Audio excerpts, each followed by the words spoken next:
Hello and welcome to yet another episode in the Rex Room. I'm your host Supriti Batra, and today I'm joined by Yogesh Huja, who's an AI entrepreneur and founder of Gignati. Gignati is an AI workplace which is designed for small businesses to scale up and have smart automation tools. Yogesh is passionate about making AI accessible and actionable for all of us. Welcome, Yogesh, to our channel. So, thank you, Yogesh, for being with us. Let's get into knowing you better. Okay, tell me, Yogesh, what led you to start Gignati? I'll first take a step back and tell you that I've been an entrepreneur for the last 24 years and I've done various startups. So it's my I think ninth one that I'm doing. And the idea behind Gignati is it's point with gig, which is the gig worker economy, and Nati is kind of a resonance of making people more capable with the gig economy. And when I'm seeing it from the tech side, I'm talking about how digital workers or AI agents will actually join the whole gig economy. And that is where it's a marketplace where you can come and buy these gigs. So it's that simple. So you want to have a social media agent. So you don't hire a social media agency. Okay. You hire a gig. Okay. That works for you. Okay. And it's a digital worker.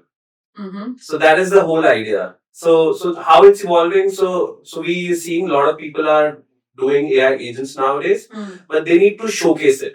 So Gignati is a marketplace platform where they can come register and they can list their agents that they have built.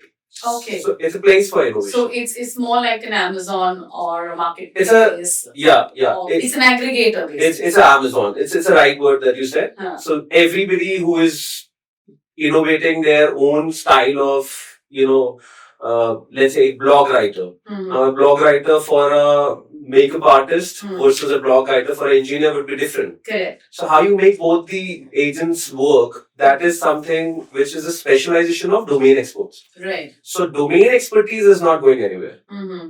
So we want these domain experts to complement with this thing, present their gigs, and how to make these gigs is a small course that we are offering, and that's on the platform itself. Okay. So you can actually learn it in 7 days. You can learn in 7 days. Seriously, I'm not joking. So that is where we thought of making that. While a lot of people have an AI FOMO that they might lose their jobs or something, so they should actually start with baby steps and get into this stream of flow, and they become a gig worker. Whether they do it part time or full time, that's their choice. Oh, that's very interesting. How do you explain what Gignati does to someone not from the tech world? Okay, it's largely for a not from a tech world people. So what we're trying to say, as I said, like, let's say if a person has an idea, right? So how will you explain that how to write a blog? So how to write a makeup and beauty blog. Okay. So that makes more sense, right? So you will tell that these are the points that you need to understand. You need to understand product. So there's a pure thinking that's happening, right? Tech comes very later. So when the tech comes in, before that there's a workflow. So what we say that there are 4 steps to write an effective makeup and beauty blog. Now if you train to an agent, which is a drag and drop kind of a thing, right? You put one node, it's like Lego blocks. You put one block, second block, third block, fourth, and all these blocks have a thinking capability. This is AI. Right. And when you connect all of them, you have a blog written and posted on your platform. So and when you go deep into this thing, how this works, how this mechanism works, right, then it is a little bit of technical, which is also pure English. It's not that you're going to write any line of code. Yeah. Zero coding. It's something like a prompt that you write to. You said like you do it to a chat GPT right now. It's something similar that you're just giving a prompt to the system, right, and it's churning out what you're looking for. Right. So how is it different from a chat GPT for? Fantastic. So you said prompt. So prompt engineering is a science. Right. How to prompt any platform, even to use ChatGPT, people are not able to use it effectively. Absolutely. But there are some people who use it more effectively. ChatGPT is a chatting console. Right? It can give you an output in the chat console itself. Whereas AI agents, what I'm talking, or a digital worker that I'm talking, it's actually a worker. So let's say you will say that I want to write a makeup and beauty blog. I want to research top 10 trending keywords. So you'll go to a website of Google, check out the top 10 trending keywords, then put it to another worker who will actually say what are these particular keywords and how to put that into a content piece. So that's the second block. Then the second block will go and compare with the top 3, 4, 5 competitors of yours, which are your competitors. So it'll benchmark it. So this is not something ChatGPT is going to. It's a workflow. And then it's packaged. And then you say that okay, my content is ready, and I want to give it to a HTML developer who will design it beautifully. Don't need to do that. So the fourth block is a coder block.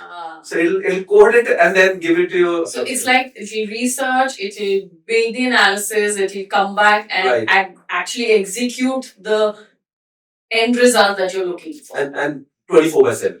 Whenever you want. That's very interesting, very intriguing for me. Tell me, Yogesh, what is the biggest misconception people have about AI? It's a fear of losing job to AI. Okay. You're not going to lose the job to an AI. Rather, AI is going to complement it. You're going to increase your productivity. Only people who are going to lose job with it's a Darwin's theory. Survival of fittest. Correct. If you don't fight, if you don't upskill, fighting in this sense is upskill. You understand. There was a time when Excel came in and we used to interview 15 years, 20 years back. VLOOKUP. VLOOKUP was like a prestige. You know how to do pivoting. Yeah. So basic Excel, everybody can operate. Correct. But if you do a bit more. You're liked by people. Right. Okay, this is something where it was an analytical way of looking at data. Right. So AI is now a thinking way of looking at the whole game. Because what you're getting is a power of a machine able to think. So thinking kind of element. Complementing. So it's a complementing thing. So if you don't think, and if you don't see, I'll tell you, I've been to various parts of the world, served my customers.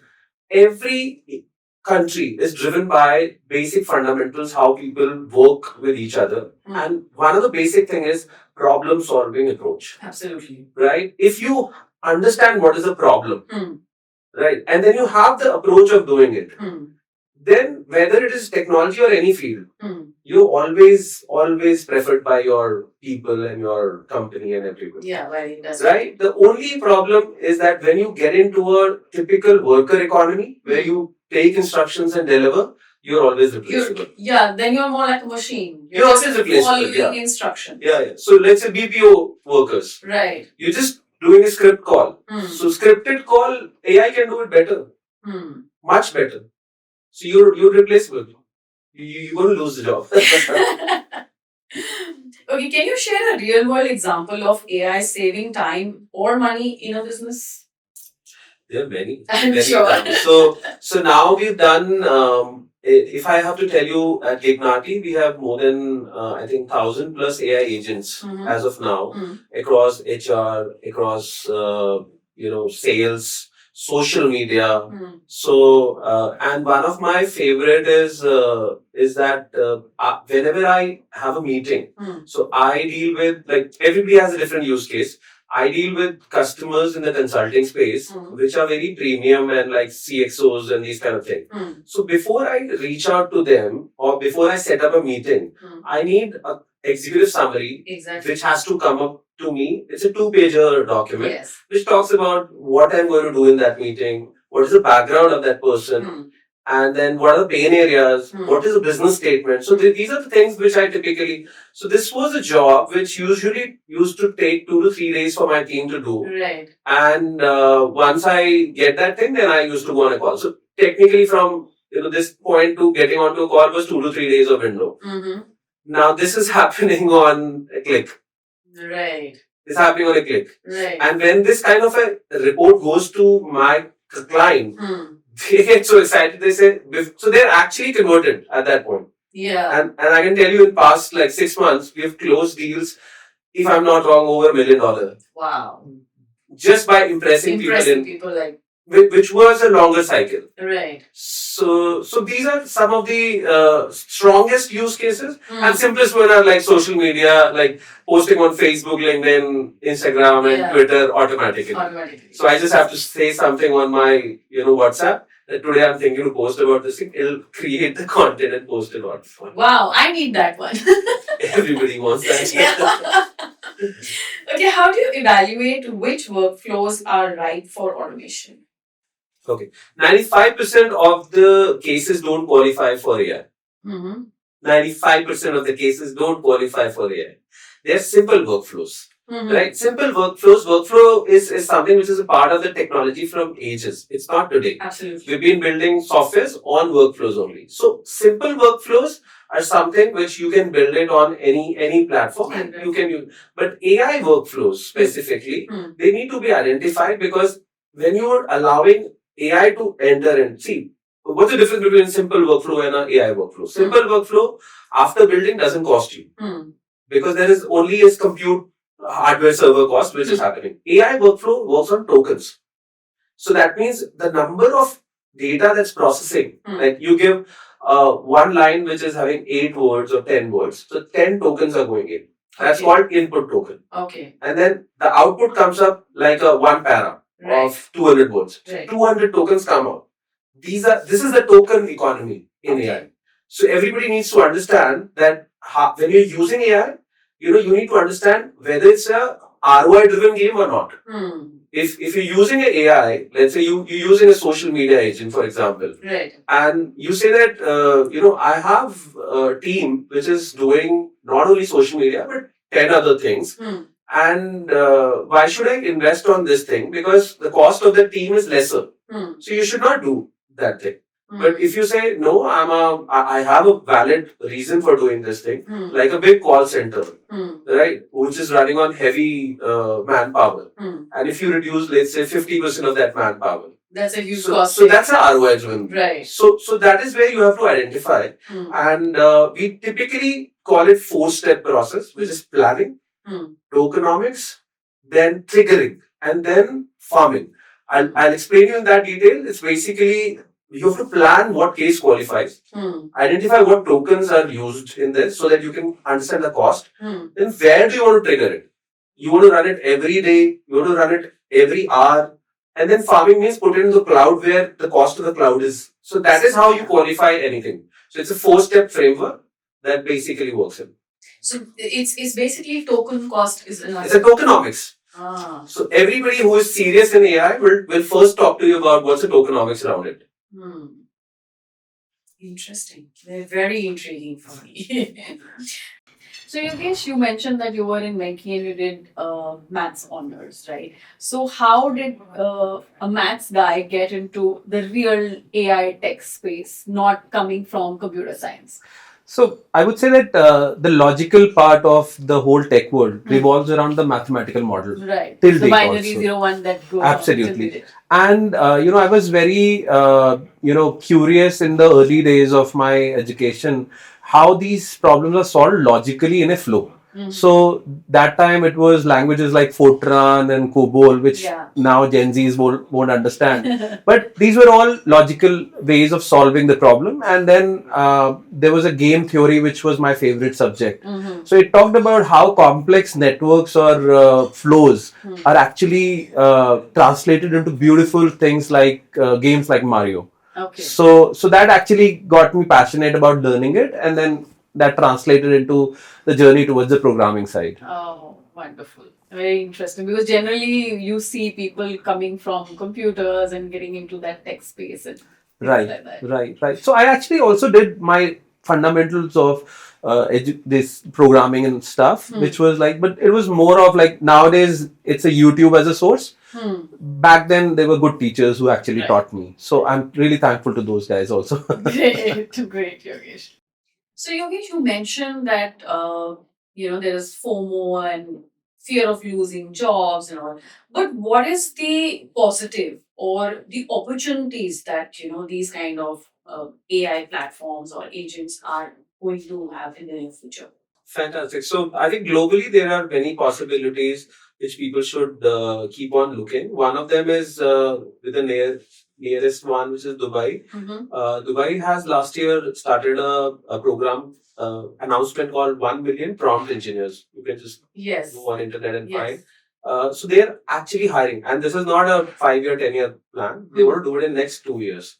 So they're saying that they want 1 million prompt engineers, and as we all know that these countries are very progressive and they do what they say. Correct. So probably all these people who will learn and they will have a job opportunities in these countries, which everybody actually dreams of. Yes. So a lot of workers were going earlier. So I would say become prompt engineer, and there are many use cases that you can actually build, because you do a lot of data training, data cleaning. AI needs a lot of aspects of it. Correct. So probably the moment you upskill, you will choose your path of working.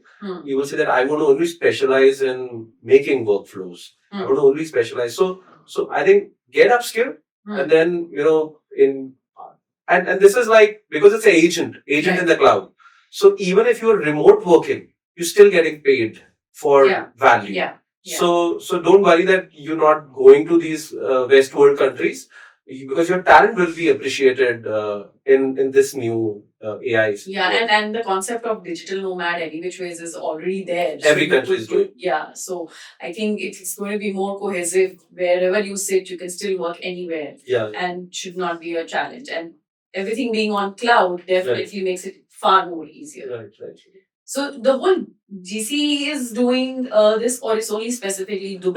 No. So when it is, it's in a MENA region. What I say, it's always a very competitive environment. Yes. So whether you go to Riyadh, whether you go to Abu Dhabi, whether you go to Oman, these are the places where these all leaders these are visionary leaders, right, with an intent to do things. And now, since they are saying that they want to be they always want to have the first. We are first. We are the first.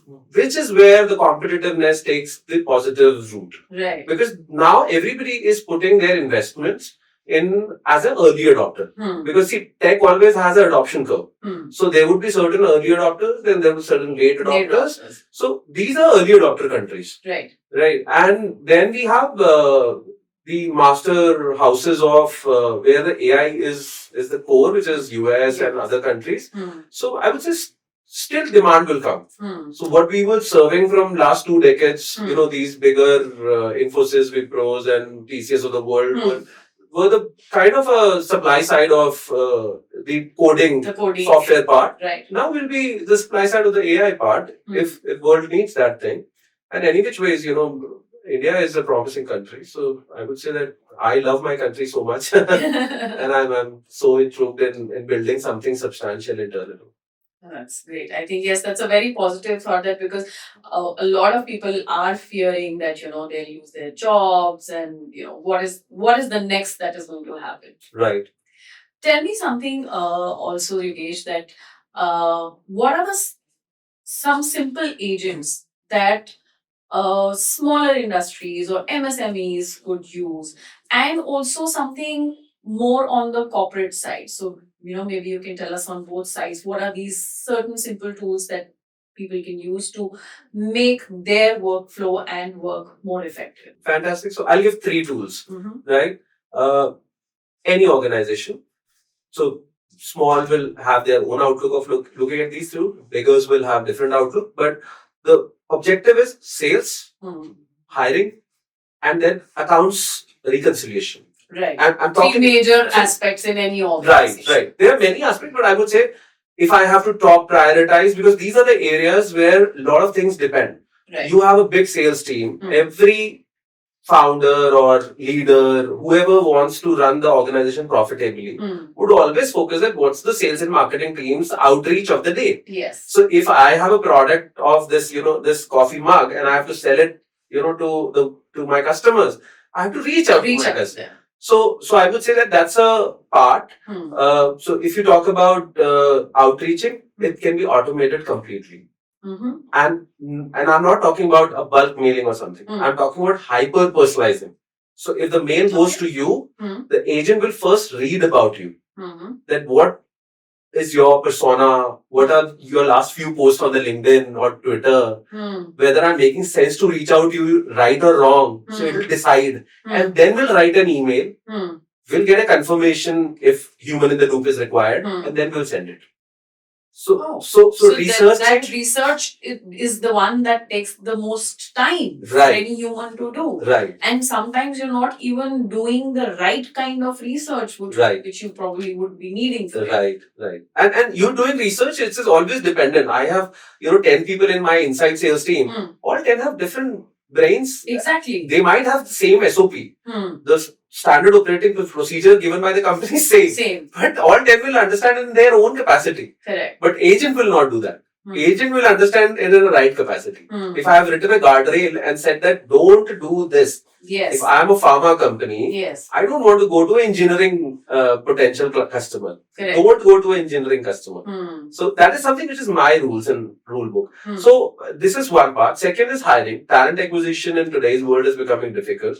So I would say that again, do build those agents in your website, on your career page. You should have an option where people should apply by uploading their resume, not filling those lengthy forms. Yeah. Right? So once you upload your resume, the agent must check all the things that a recruiter is supposed to do. So it's a recruiter doing more productive job in the cloud. And then once this is done, you can do a lot of things and then schedule an appointment. And that means like you're talking to qualified or a shortlisted people by AI. So that is something you're saving time. Correct. And then last one is accounts reconciliation is something which we've been doing for a lot of enterprises now. It's a massive problem, because when businesses are bigger enough, they do a lot of transactions and it's very difficult to reconcile things. Correct. Multi-branch, multi-location, multi-business. Yeah. So these are the things where, agent can actually do a lot of jobs in much faster manner because it's a rule-based thing. An auditor also do, audit basis on rules. Correct. So this is something where, if you put agents, supervised by humans. So we are not replacing humans. It's just making it faster and more effective. So you got calculator, you became more productive. Correct. You got computer, you became more productive. AI, you go 10x, 100x, whatever your capacity is. So all these tools that you're talking for small enterprises per se, are they customized to them or it's like a off the shelf that they just plug in and play? So both is possible. If you like the flow and you say that, okay, I like, this particular agent as it is, and I'm happy with the way how it is working. And it will suffice the output that I'm looking. Yeah, if it is solving your problem, there are a lot of agents. So just plug and play. You just have to download and configure it in your own cloud because it's a protected private cloud where these agents work. So it's like your Gmail account. Right. So you run it in a kind of that helps. So, but if you really want to become, I think you use it for a week, you will go for customization because there's something you find out that you need. You will say, this is my style. Right. I want this agent to work the way I want. Correct. And then customization is writing few lines of prompt. So that is what I'm saying. That it's a simple thing, but people are making it more complex by saying, "Oh, AI, and the bigger pictures on the internet." Right. It's a simple thing. It's few lines of English that you have to write. That makes life easier for a small solopreneur or small medium enterprises. Yeah. And I would say that, India is a hub for MSMEs. Absolutely. These are the people run smaller and they contribute huge to the economy. Yes. So if these people get a bunch of digital workers working for them, so you just have to name them something and welcome them as a new employee in your company. Right. So that is how it goes. One more thing that comes to my mind, Yogesh, is about cybersecurity, data security. That's the biggest thing. And you see so many scams that are happening through WhatsApp and through phone calls and everything. How is it that AI could, protect us also? Because there's a lot of data that is flowing and we are personally putting it out on AI. Right. So something on security. Right. So I, while we work for enterprises, cybersecurity is an integral part of our offering. Right. We have to pass a test that is called VAPT test, right? It's vulnerability assessment and penetration testing. So that means any software that goes out has to pass through that test. And the AI is again complementing there.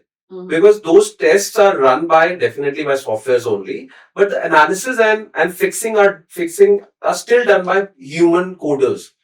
What and it's something like the thread that exists now, right? And you fixed it, but a minute later you'll get a new thread. So you need to have agents, and this is something which we are already building. So cyber security agents are regularly monitoring it and fixing those threads on the go. So it's becoming easier only. And but yes, the landscape is bigger. So if you talk to me about WhatsApp scams or these kind of things, and I would say that it's more of a governance framework where I would say India has done a phenomenal job. Because now if you have to send a message, SMS or these things, it's highly regulated. And the world is appreciating that. I have a lot of my friends talking that India is way ahead in the mobility part and the mobile adoption and these things. So where I would say every government will guardrail these things, and it's a good future. It's a work for a lot of people. I also find it very intriguing sometimes that the hackers or these scammers are sitting in remote locations, and how fast they are thinking of how innovative they are on building a scam system. Right. It's very, very intriguing. I'm sure you must be also doing a lot of research on certain things like this. When there is I always say when there's a virus, there'll be an antivirus. So definitely, when there's a police, then there'll definitely thieves. So it is part of the thing, because the same tool can be used for a wrong purposes. Correct. But ethical way of using anything is what is job of we civilized people. Right. And we would love to have a civilized kind of world around us. So that is very simple. Yeah, I think both coexist. Both the ecosystems coexist. Right, right. And it's more of cultural part, where how you've been educated, how you're adopting things.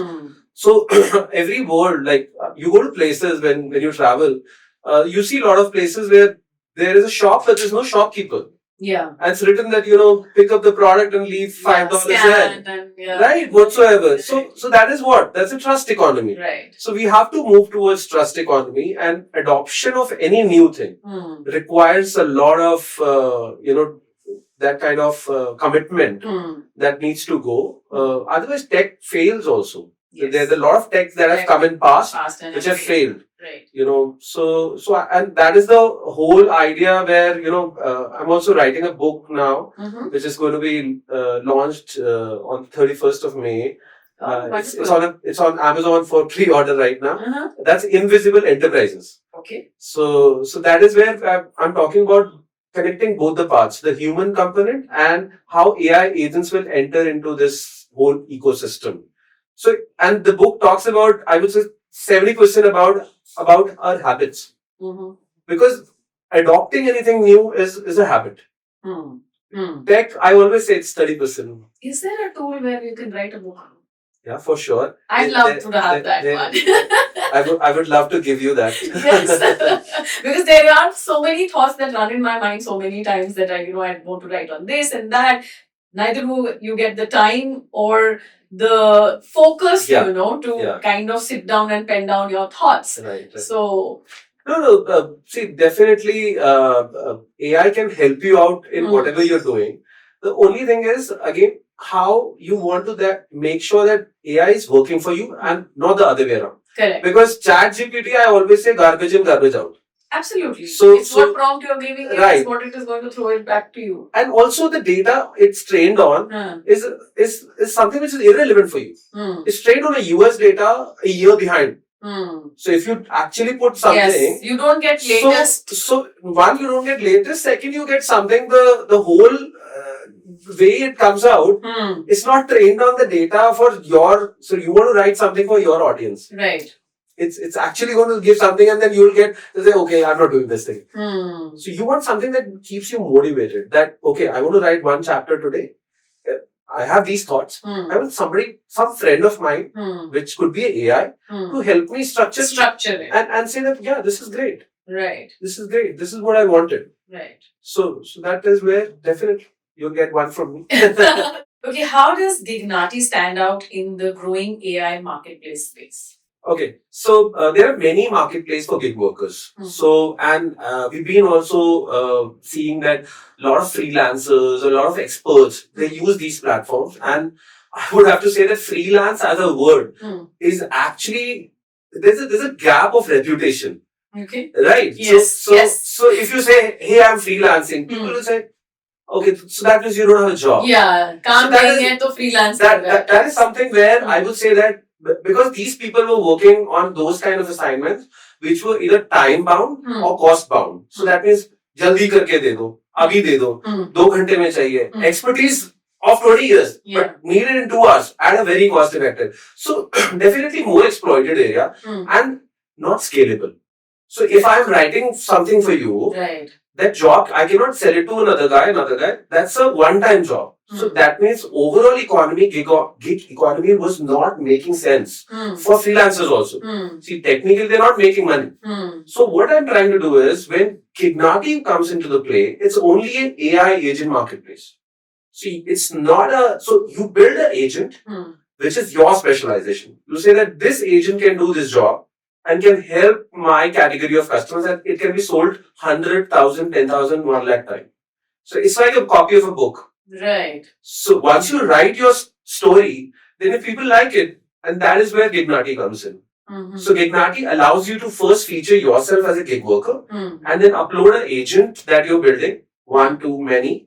And these agents, something you can sell it for one-time fee or engagement model that you want to build with your customers. So that is where we're selling these agents.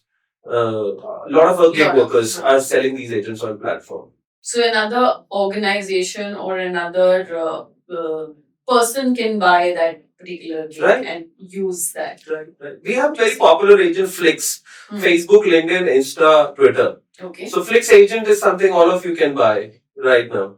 So it just takes some configuration and then you just have to give a command or schedule it basis your social media calendar and it will post automatically throughout the period that you want. But how is it creating that content? So if that's what I want. That is prompt engineering. So that means every agent will actually. So how will you tell me that what? Let's say I'm a social media guy.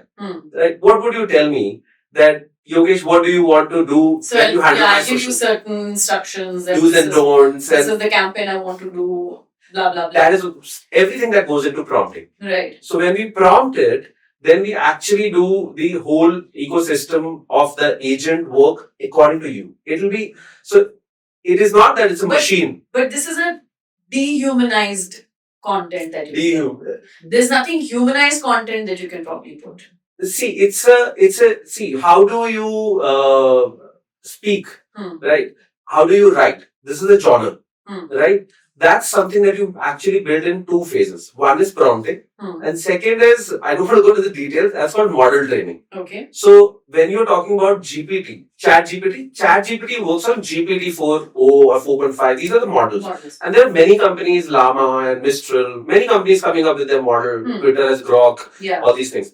So these models are something which are called base models. So when I want that base model to work for you specifically, so I'll say that I'll take the data of past, let's say 3 years, how you've been doing this thing. Okay. I will train on this model and then this model will only work according to you. That's pure humanized version. Definitely it's an AI assisted. Yeah. It's not going haywire. Yeah, it's basically pulling out your real content to analyze and then build it on it. And that is what is IP. So you want your intellectual property to be with you. Correct. So in the space of AI, a lot of people are also concerned about if the same agent is working for you and me both, how is it different? This is how it is different. Because it's analyzing it's prompting and the modeling. Both are the base core frameworks of this whole building. This is on which it stands. Yeah, well, there's a lot to learn on AI. Okay, what's your leadership style when building tech teams? So empathy and I would say and purpose.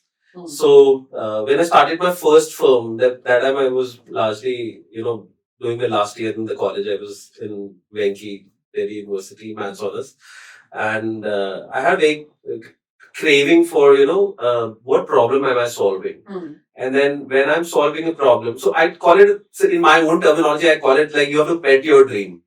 So what does pet means? Pet means you need to identify the problem. You need to show the excellence as an entrepreneur. And then you need to have a talent strategy. Because when you actually identify a problem, like I identified nowadays, we're talking about Gignati, I identified that there's a need. There's a need for this thing. You have to show this in working. So as an entrepreneur, as a small team, I have to show that this is something which is an excellence, that it's a solving problem. It's making sense for a person who's listening. And then you need to have a talent strategy for letting that delegation network go in the pyramid style. So that is something where I say that, the purpose has to be visible from top to bottom.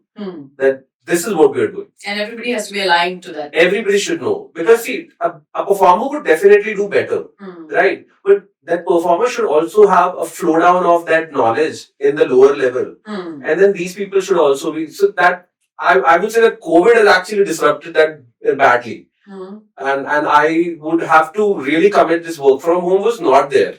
Yeah. And what happened, we actually lost the bottom layer. The bottom layer was actually a layer where the whole ecosystem was working. Correct. But now it's somehow coming back and people are trying to understand. But I would still pin down to empathy and purpose. Great. What's the most valuable lesson you've learned as a founder? Okay, fall 9 times and then still get up. Old saying of, a lot of entrepreneurs. So I would say that it's a Mario game, right? You have, the beauty of entrepreneurship is that it's a stage and level based. So once you clear a stage, you're not going back. Correct. Levels you can fall. So the biggest lesson is that, nowadays, whenever I look back, a day before, what was, I always see that I've come way far ahead, and that's a confidence that I always see that, it's a lovely journey. It's a lovely journey. And the every day you become more mature towards looking at things, and so I think it's a Mario game. Okay, what's your long-term vision for Gignati platform, product, or ecosystem? Great. So I also say it as an ecosystem because marketplace is a more commercial side where people try to see that what Gignati is doing. But it has a academy also inside. So I want more upskilling to happen. Because people in today's world, they need to know how to get bridged with these AI tools and this whole ecosystem. So last year also, we signed up a MOU with Government of Rajasthan for building a prompt engineering hub, which is probably one of the initiatives. We are doing something great with Dubai AI campus, where we are also getting more, because I don't know whether you've seen 3 days back, His Highness has actually introduced AI as a mandatory subject across, from kindergarten. Very, very strongly on AI. So we have a base in Dubai also, and when I see those people with a clear vision, I see this ecosystem will actually develop because it's a new way of working. So people will need such clusters where they will say that, okay, I'm a person who wants to now learn Excel of new era. I always say it's a simple thing. You have to learn. You have to learn. And the point is that the faster you do that, better you will be in the flow of the journey. Because tech is moving very fast. Very, very fast. So very fast is an understatement. So ecosystem has to be. So we have to talk to more people. We have to interact, build cases, fail fast. That is the biggest thing that everybody should understand. Do more experiments. Yeah. So that is. I think that's where we humans lack. We're very scared of failing. Right. Yeah. Or I would say the speed of experimenting is difficult because you don't know the fundamentals of it. So when you don't know the fundamentals, it's very difficult. I ask you to write an essay. You can't write it if you don't understand the subject. A lot of things. Yeah, a lot of things actually. Yeah. Right. So. Yes. Great. How do you stay on top of such a fast-moving industry? So, everybody wants to stay on top. And I would say that now we have to go back to a little spiritual part, that do your karma. And I think it's not a race to stay on top and I would say that we've always been like principally, if I talk about myself, my value system, I've always bootstrapped things. And I've built whatever. So the point is that while people will have their own opinions, right? But staying top is something like creating value or impacting lives. So right now we've done more than 1 million people who have been part of the community and they're learning. So I feel so proud to be, moving every step. And then, when somebody will benchmark it, some rating agency, then I will also see where do we stand. But it's a journey. It's a journey which we are more intruded into it. Great. Have you ever made a tech decision that backfired? And if yes, what did it teach you? Many times, many times. So tech decisions, whether we take it for ourselves or for our customers, so we basically strategize for our customers, and I'm talking about large enterprises, ranging from metro rail operations where we've done bigger projects, or maybe automotive large giants. Uh, and these customers, when they ask us that, okay, what can we innovate? So a lot of times, we also go on a belief system that yes, this will make impact. See, smaller projects, no problems. But bigger projects, you need to have a whole ecosystem, all stakeholders aligned. And I would say that 5 years back, we started with low code as a practice. So nowadays we're talking about no code, but 5 years back it was low code. That means you're doing lesser coding. So what we felt that when we actually went to the customers and we said that this is the low code, they said okay fine. So that means a job of 10 days would be done in maybe 4 days. Yeah. So that was not the right thing. So that was more of a backfire that we faced, and it costed us, a marketing and sales and marketing team actually suffered a lot there. So I would say tech per se is 30% of the game. The rest, more is like, how people adopt it, how people. So then gradually things settle in. But these are the things where I've seen that when you're not conveying the right message about technology, which is similar to what I'm talking about AI, then people will always have wrong, assumptions that, okay, this should do faster, cheaper, or like in AI, we have FOMO of losing job. No, yeah. So this is not there. It's you have to, so these are the lessons are like, that is why we're starting first with, more knowledge based discussions. We're not rushing in that do projects, large scale projects. We're first saying that understand. And that is what is it learning from your own stuff or something. Own mistakes that you've probably done. Yes. Right. Talking a little bit more about your personal life, what's that one daily habit or mindset shift that helps you to stay productive? Productivity per se, I would like to say that it's a mindset game. And when every day you don't have the same mindset. Sometimes you're very charged up, sometimes you're thinking mode or something. So I would say that I always see that I always prepare a list, largely a day before, what I'm going to do tomorrow. So it keeps me more handy. And whether I write it on my own internal WhatsApp group that is only with me, right? Yes. So that is you're not using an agent from that. So now I have an agent, and I would love to show you also. It's fantastic one. So, but that is something or maybe writing on a piece of a paper. So I end up my day by reading a book or something. So I have a small notepad where I write, okay, what are the things? And typically when I read, I think my mind triggers on. So everybody has a trigger. So that is something that helps me get focused and in a more continuous manner. So your one daily routine would be that reading and getting onto my to-do list is very important. Very, I think yes, anybody who's more organized would have more productive days. Right. Is what it is. Right. Fabulous. With companies like Zomato laying off due to AI, do you think that AI is replacing jobs or reshaping them? Reshaping them. And since you mentioned Zomato also has launched their own agentic platform, which is called Nuggets. Not many people know because it's more towards the side where, and I would like to say that such platforms, because people don't understand they'll see nuggets is something that they're going to order on Zomato, right? But it's a tech platform which handles the customer care problems, and it is trained on their data. They have massive amount of data. So they understand how the complexities of such large ecosystem works. Right. And if you want to build an app on top of it, you use all those intelligence. So understand that, when people are pivoting the whole ecosystem, these are data run companies. Yeah. These are not delivery companies. Correct. These are data run companies. That's a front end, whether it's a Xiaomi or other brands. So people losing jobs are. So if tomorrow Zomato comes and say that they are laying off maybe 1,000 workers from their BPO who were handling, it's bound to happen. It's bound to happen.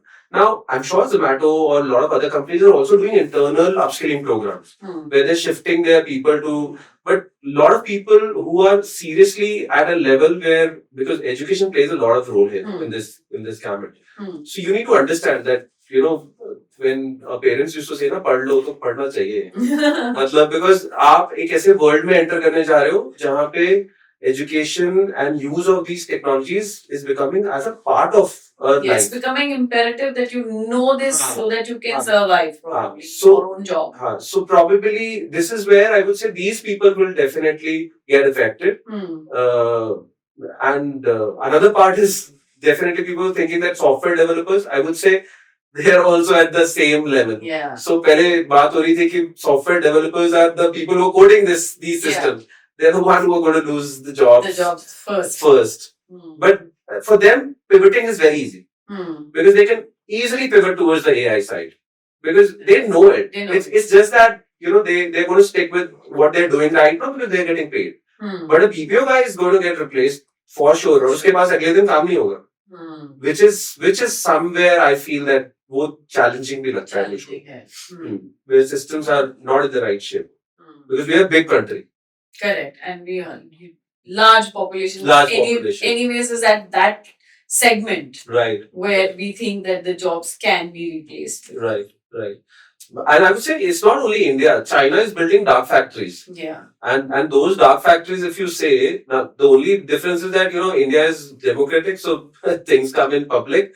China doesn't come in public. But problem is every large economy has these problems. Okay. If you weren't building an AI, what would it be that you'd be doing today? I would say that, I never thought that I would be doing AI. I was more towards solving problems. So, apart from this, I also take participation in more community or social activities. I'm on the cyber council of Gurgaon Police.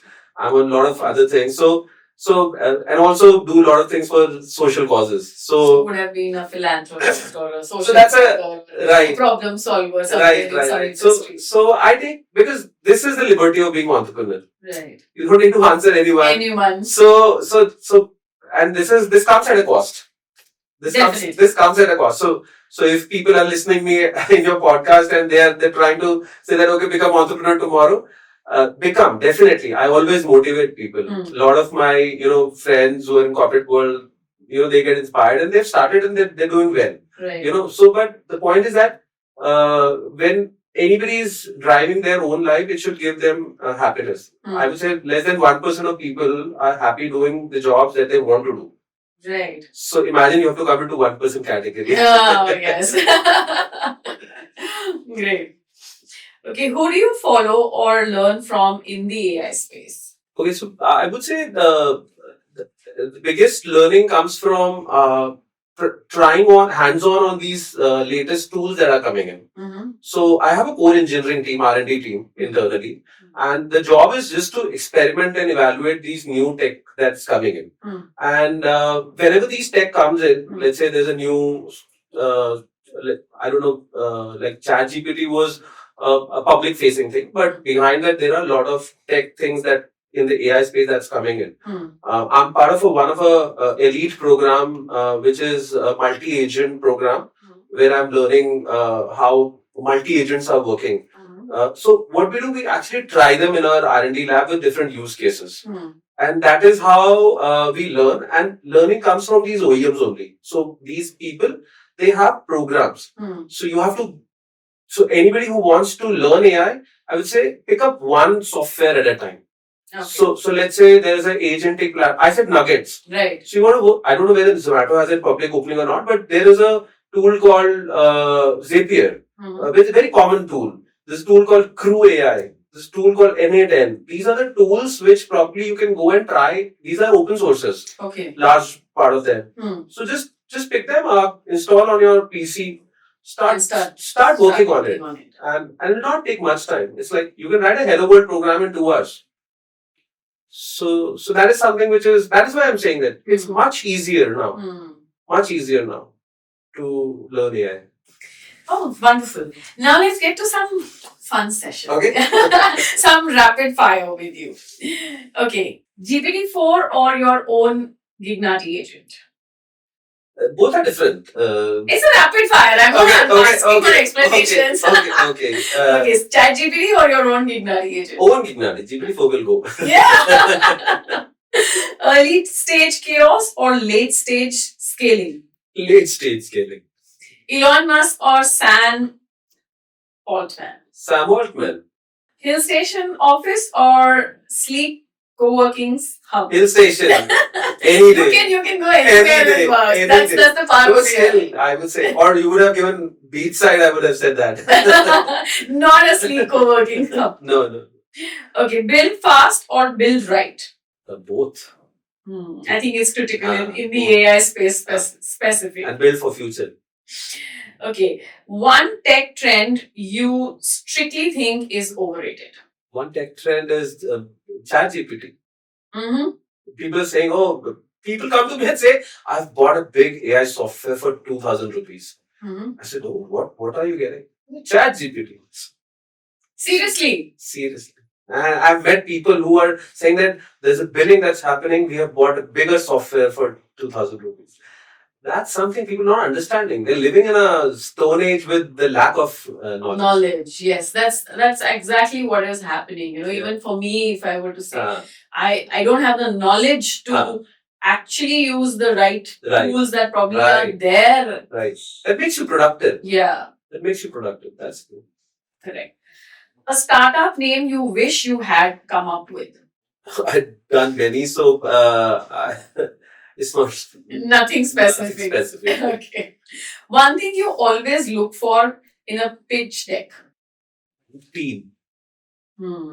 I think that is a very, very crucial and important piece. Yeah. A non-tech book every founder should read? A non-tech book, I would say Atomic Habits. Okay. I don't know the book, so what is the book about? I'll say in one simple line, like you asked me a to-do list. It's smaller habits that change your life. So if you're doing things right, you start waking up morning at the same time. Maybe if you're spiritual, do your prayers for 5 minutes, right? Just do this. Same time, just two things. And you'll see in 40 days, you'll have a miraculous changes in your life. I think I've experienced that. That is what I think. Yes. Sometimes we become kind of laid back. How does it matter? We're starting day at 7 in the morning or 9 in the morning. It doesn't matter. It matters a lot. It really matters a lot. It's a brain programming that's something where you start getting results. And that's subconscious results that you start getting. I've heard about the 4 a.m. club. So 4 a.m., 5 a.m. Yes. All the biggest giants are the 4 a.m. clubs. Right. So they wake up at 4 a.m. and then they have that set habit pattern that you're talking about. That's too tough. 7 is fine. 8 hours of sleep is something which is must.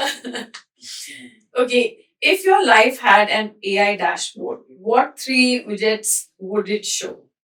Health, family, and definitely a purpose or goal.